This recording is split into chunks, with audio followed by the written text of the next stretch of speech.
दोस्तों, महर्षि कश्यप की पत्नी दक्षपुत्री दिति के गर्भ से दो बालकों ने जन्म लिया। एक का नाम था हिरण्याक्ष और दूसरे का नाम था हिरण्यकशिपु। दोनों बालक बहुत बलवान थे और दोनों ने अपने पराक्रम से स्वर्ग पर अधिकार कर लिया था। एक दिन बड़े भाई हिरण्याक्ष ने पृथ्वी को समुद्र में ले जाकर छिपा दिया। तब भगवान विष्णु ने वराह अवतार लेकर पृथ्वी की रक्षा के लिए हिरण्याक्ष का वध कर दिया। अपने भाई के वध से दुखी होकर हिरण्यकशिपु अपने दैत्यों को प्रजा पर अत्याचार करने की आज्ञा देकर खुद महेंद्रगिरी पर्वत पर ब्रह्मा जी की घोर तपस्या करने चला गया, जिससे वह उनसे वर प्राप्त कर सके और भगवान विष्णु से अपने भाई की मौत का बदला ले सके। इधर दैत्यों के राज्यों को राजा विहीन देखकर देवताओं ने उन पर आक्रमण कर दिया। दैत्य इस युद्ध में पराजित हुए और पाताल लोक को भाग गए और भगवान इंद्र कयाधु को बंदी बनाकर अपने साथ अमरावती ले जाने लगे। उस समय कयाधु गर्भवती थी, परंतु नारद मुनि ने उन्हें ऐसा करने नहीं दिया और कयाधु को अपने साथ आश्रम ले गए। इधर हिरण्यकशिपु की तपस्या से प्रसन्न होकर ब्रह्मा जी ने उसे वरदान दिया। ब्रह्मा जी ने उसे यह वरदान दिया कि ना तो उसे कोई मानव मार सकता है, ना ही कोई पशु। वह ना तो दिन में मर सकता है, न ही रात में। न वह धरती पे मर सकता है, न ही वह आसमान में। उधर असुर राज हिरण्यकशिपु की पत्नी कयाधु ने एक पुत्र को जन्म दिया। क्योंकि यह नारद मुनि के आश्रम में हुआ था, इसलिए हिरण्यकशिपु ने नारद मुनि को उसका नामकरण करने के लिए कहा। तब नारद मुनि ने कहा कि आपको अपने पुत्र को देखकर बहुत अधिक प्रसन्नता हुई है, इसीलिए मैं इसका नाम प्रहलाद रखता हूँ। यह वही प्रहलाद है जो आगे चलकर हिरण्यकशिपु यानी अपने पिता की मृत्यु का कारण बनता है। तो आइए जानते हैं विष्णु भक्त प्रहलाद की कहानी के बारे में। नारद मुनि से खुश होकर हिरण्यकशिपु ने नारद मुनि से कुछ मांगने के लिए कहा। इस पर नारद मुनि ने कहा, मैं कयाधु और प्रहलाद को थोड़े दिन और आश्रम में रखना चाहता हूँ। उनकी बात मानकर हिरण्यकशिपु दोनों को छोड़कर अपने राजमहल में चले गए। कुछ समय पश्चात रानी और प्रहलाद भी राजमहल में वापस चले जाते हैं। एक दिन हिरण्यकशिपु अपने मंत्रियों के साथ राजसभा में बैठा था। तब उस सभा में प्रहलाद अपने गुरु के साथ आया। प्रहलाद ने अपने पिताजी को प्रणाम किया। इससे खुश होकर हिरण्यकशिपु ने उसे अपनी गोद में बिठा लिया और पूछा, तुमने अभी तक अपने गुरु से क्या शिक्षा प्राप्त की है? मुझे उसमें से कुछ अच्छी बातें बताओ। तब प्रहलाद ने कहा, पिताजी, जो मैंने अब तक सीखा है मैं आपको उसका सारांश बताता हूँ। और फिर प्रहलाद बोलना शुरू करता है, जो आदि, मध्य और अंत से रहित, अजन्मा, वृद्धि क्षय से शून्य और अच्युत है, समस्त कारणों के कारण तथा जगत के स्थिति और अनंत करता उन भगवान विष्णु को मैं प्रणाम करता हूँ। भगवान विष्णु का नाम सुनकर हिरण्यकशिपु की आंखें क्रोध से लाल हो गई। उसने कहा, हे दुर्बुद्धि ब्राह्मण, तुमने मेरे बच्चे को यह क्या पाठ पढ़ाया है? यह तो मेरे शत्रु की स्तुति कर रहा है।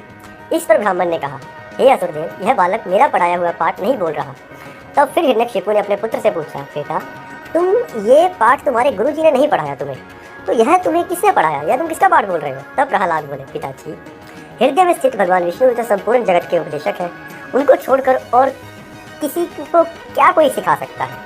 तब हिरण्यकशिपु बोला, अरे मूर्ख, जिस विष्णु की तू स्तुति कर रहा है वह मेरे सामने कौन है? मेरे रहते हुए कौन परमेश्वर कहा जा सकता है? फिर भी तू मोक्ष के मुख में जाने के लिए बार बार ऐसा बोल रहा है। ऐसा कहकर हिरण्यकशिपु ने प्रहलाद को अनेकों प्रकार से समझाया, पर प्रहलाद के मन में श्री हरि के प्रति भक्ति और श्रद्धाभाव कम नहीं कर पाया। तब अत्यंत क्रोधित होकर हिरण्यकशिपु ने अपने सेवकों से कहा, इस दुष्ट बुद्धि बालक को मेरी आंखों से दूर ले जाओ और इसे मार डालो, क्योंकि यह मेरे शत्रु की स्तुति कर रहा है और आखिर में अपने ही कुल का विनाश करेगा। इसके बाद सैनिकों ने उसे सभी प्रकार के अस्त्रों शस्त्रों से वार किया उस पर तथा उसे कुएं में फिकवा दिया, पर फिर भी वह श्रीहरि की कृपा से बच गया। उन सब ने प्रहलाद को अनेके विषैले सांपों से टसवाया और पर्वत के शिखर से भी गिराया, पर उनका कोई भी प्रयास सफल नहीं हुआ और प्रहलाद हर बार मौत के मुंह से भी निकलता रहा। इसके बाद रसोइयों के द्वारा विष मिला हुआ भोजन देने पर प्रहलाद ने उसे खा भी लिया, लेकिन फिर भी उसे कोई असर नहीं हुआ, फिर से जीवित रहा। जब प्रहलाद को मारने के सभी प्रयास विफल हो गए तो हिरण्यकशिपु ने पुरोहितों से कहकर एक अग्निशिखा के समान प्रज्वलित शरीर वाली कन्या को उत्पन्न किया। कई पुराणों में कृत्या के स्थान पर होलिका का नाम भी आता है, जिसे अग्नि में न जलने का वरदान प्राप्त था। होलिका प्रहलाद को अपनी गोद में लेकर प्रज्वलित अग्नि में प्रवेश कर गई, पर ईश्वर की कृपा से प्रहलाद को कुछ भी नहीं हुआ, जबकि होलिका जलकर भस्म हो गई। इस घटना के बाद हिरण्यकशिपु बहुत अधिक क्रोधित हुआ और उसने प्रहलाद को अपने पास बुलाया और कहा, यदि तेरा विष्णु इतना बलवान है तो मुझे वह इस खंबे में दिखाई क्यों नहीं दे रहा? तब प्रहलाद ने कहा, मुझे तो मेरे प्रभु इस खंबे में भी दिखाई दे रहे हैं। और प्रहलाद के ऐसा कहते ही उस खंबे में बहुत बड़ी गर्जना उत्पन्न हुई और उसमें खंबे को एक तरीके से तोड़कर एक विचित्र प्राणी बाहर निकला, जिसका आधा शरीर सिंह यानी शेर का था और आधा शरीर मनुष्य का था। यह भगवान श्रीहरि का नरसिंह अवतार था। उनका रूप बड़ा भयंकर था। उनकी तपाए हुए सोने के समान पीली पीली आंखें थी, उनकी दाढ़ें बड़ी विकराल थी और वे भयंकर शब्द से गर्जन कर रहे थे। किसी में भी इतना साहस नहीं था कि कोई उनके निकट जा सके। हिरण्यकशिपु ने उन पर अपनी गदा से प्रहार किया परंतु भगवान नरसिंह ने उसे धरती पर पटक दिया और फिर उसे दरवाजे की चौकी में ले जाकर बोले, हे हिरण्यकशिपु, देख, इस समय ना दिन है और न रात है, अर्थात यह संध्या का समय है। तू ना घर के अंदर है ना घर के बाहर, अर्थात तू चौकी में है। तू ना धरती पर है न आकाश पर है, तू इस समय मेरी गोदी में है। मैं ना मानव हूँ ना ही पशु, अर्थात मैं नरसिंह हूँ। मेरा आधा शरीर मानव का है, आधा शरीर सिंह यानी शेर का है। और मैं तुझे किसी अस्त्र शस्त्र से भी नहीं मारूंगा, मैं तुझे अपने नाखूनों से मारूंगा। इसके बाद भगवान नरसिंह ने उसे अपने नोकीले नाखूनों से मार डाला, अर्थात उसका पेट फाड़ डाला और उसे धरती पर पटक दिया। फिर वहाँ उपस्थित अन्य असुरों और दैत्यों को खदेड़ खदेड़ कर मार डाला। उनका क्रोध बढ़ता ही जा रहा था। वे हिरण्यकशिपु की ऊंची सिंहासन पर विराजमान हो गए। हिरण्यकशिपु की मृत्यु का समाचार सुनकर सभी देव मुनि, इंद्र, ब्रह्मा प्रकट हो गए। ये सभी जन अलग अलग प्रकार से नरसिंह देव की स्तुति करने लगे, परंतु नरसिंह देव भगवान का क्रोध शांत नहीं हो रहा था। तब देवताओं ने माता लक्ष्मी को उनके निकट भेजा, पर भगवान के उग्र रूप को देखकर वे भी भयभीत हो गई। तब ब्रह्मा जी ने भक्त प्रहलाद से कहा, बेटा, तुम्हारे पिता पर ही तो भगवान क्रोधित हुए थे, अब तुम ही जाकर उन्हें शांत करो। तब प्रहलाद भगवान के समीप जाकर हाथ जोड़कर साष्टांग भूमि पर लौट गए और उनकी स्तुति करने लगे।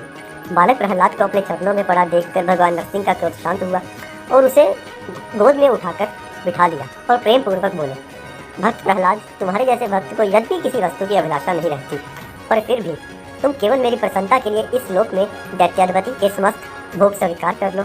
भोग के द्वारा पुण्य कर्मों के फल और निष्काम पुण्य कर्मों के द्वारा पाप का नाश करते हुए समय पर शरीर का त्याग करके समस्त बंधनों से मुक्त होकर तुम मेरे पास आओगे। देवलोक में भी लोग तुम्हारी विशुद्ध कीर्ति का गान करेंगे। यह कहते ही भगवान नरसिंह देव अंतर ध्यान हो गए। विष्णु पुराण में पराशर जी ने कहा है, जो भी लोग भक्त प्रहलाद की कथा सुनते हैं उनके पाप नष्ट हो जाते हैं, और जिस प्रकार भगवान ने प्रहलाद की रक्षा की थी, इस प्रकार से वे उसकी भी रक्षा करते हैं जो उनका चरित्र सुनता है। इस कहानी में इतना ही दोस्तों। अगर आपको हमारी ये वीडियो अच्छी लगी तो ऐसे ही हमारी स्टोरीज को लाइक करें और शेयर करें। ऐसी ही रोचक कहानियों के लिए दोस्तों हमारे चैनल को सब्सक्राइब करें। धन्यवाद।